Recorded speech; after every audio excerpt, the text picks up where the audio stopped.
was only at 187, Foreman at 219. Waldheim quickly taking the lead in the bout, but Foreman pursuing. How much Foreman has progressed since his Olympic days remains to be seen. He was raw, unpolished, but thunderously powerful. The left jab particularly, but a fine right too.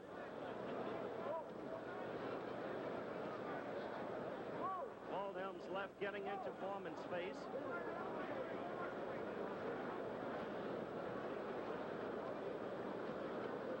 What Waldheim must do, of course, against the bigger, stronger man is keep moving.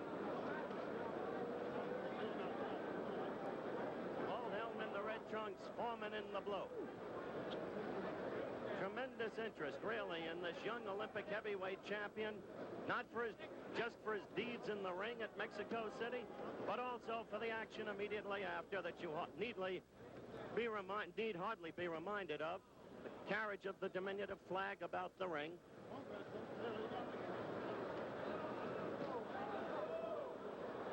The crowd made some noise as Waldheim got a left in there. Pappy Galt next to me is motioning to Foreman, stick him, meaning keep that left out there, and George began to do it.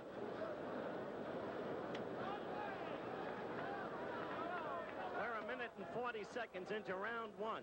Foreman with a right to the stomach to bring Waldheim's guard down if he can.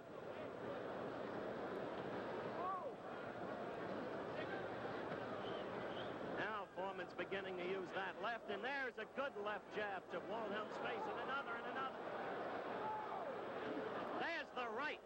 A right lead that caught Waldheim on the left side of the jaw. We have a minute left in round one.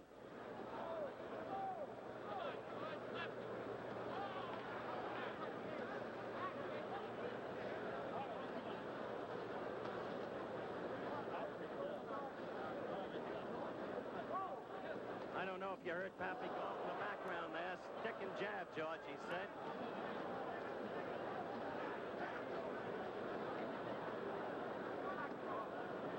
Seconds left in round one. George Foreman in the blue trunks against Don Waldheim in the red. The heavyweight Olympic champion's pro boxing debut here in Madison Square Garden.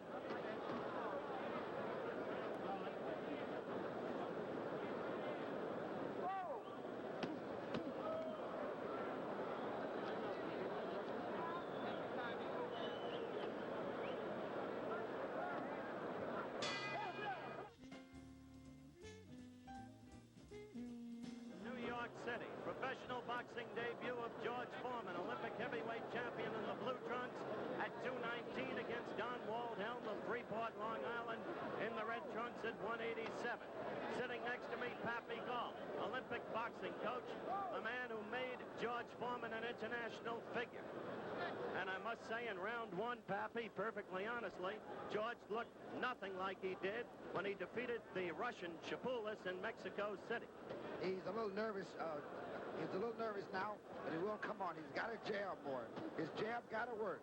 His jab, then he comes with the jab, with a straight right, he's all right. Pappy Galt, the Olympic boxing coach, with his evaluation of what George Foreman must do to get started against Waldheim and look like he did in Mexico City against a much more experienced Russian fighter named Chapulis, whom he knocked all over the ring.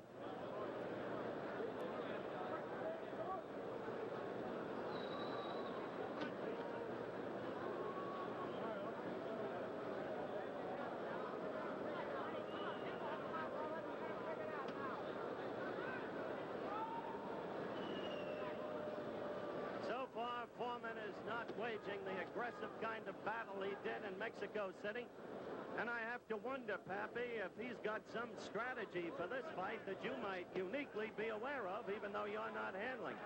No, I don't think so. I think George is just tight right now, but he's getting a little better now. His jab's working all right. Once again, Pappy Galt, Foreman's Olympic boxing coach. Foreman in the blue trunks, Waldheim in the red. There was a good left hook by Foreman, who just looked over at Pappy Galt and this reporter when he connected with him. Funny, he's being managed now by Dick Sadler, who manages Sonny Liston, yet he looked over to Pappy Galt. A left by Waldheim connecting. And a right lead by Foreman that did no damage.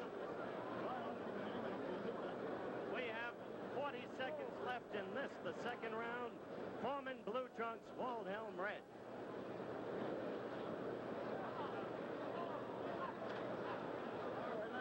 So far, Foreman has done no damage to Waldheim. A good left jab then, and another by Foreman.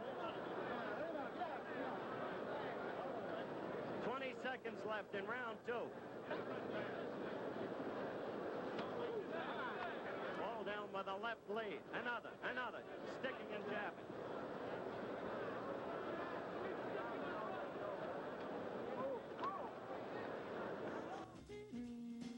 Olympic heavyweight boxing champion in the blue trunks, George Foreman against Don Waldheim of Freeport, Long Island. Foreman at 219, Waldheim at 187.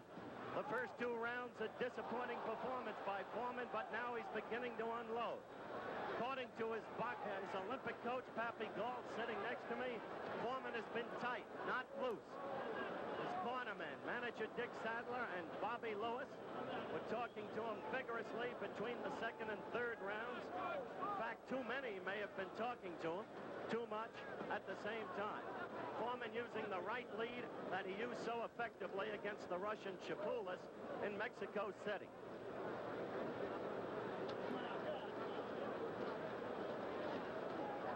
Foreman now sticking with that left. Looks much better this round, much better. I emphasize George only because he became a national and international figure in his Olympic boxing contests, and because this is his professional debut. Waldheim has had 11 fights, 5 victories, 4 defeats, 2 draws. Don't forget, tonight on ABC, 8:30 Eastern Daylight Time, the coaches All-America game from Atlanta, Georgia, with the great intercollegiate football stars of the 1968 season. Now Foreman is belaboring him. He's got Waldheim in trouble, and Waldheim goes down, and he is a tired and beaten young man. The superior strength and weight of Foreman beginning to tell as a succession of rights following a left did it, and he is knocked out. George Foreman wins his first professional fight against a carefully, you can believe me, hand-picked and outmatched opponent. I'm going into the ring to talk with him. We'll be back in a moment. Well, this guy was too awkward and running away too much. It makes the man look bad. But like I told him, I wanted to start with the one that would give me a fight. He did that much. Yeah. He made me, I didn't look as good as I am, but it was running. Dick Sadler is saying off microphone, he didn't have no bum to beat, referring to the defeated opponent Waldheim. Your Olympic boxing coach, Pappy Galt, said you looked a little tight, a little tense in the beginning, weren't sticking and jabbing like you can.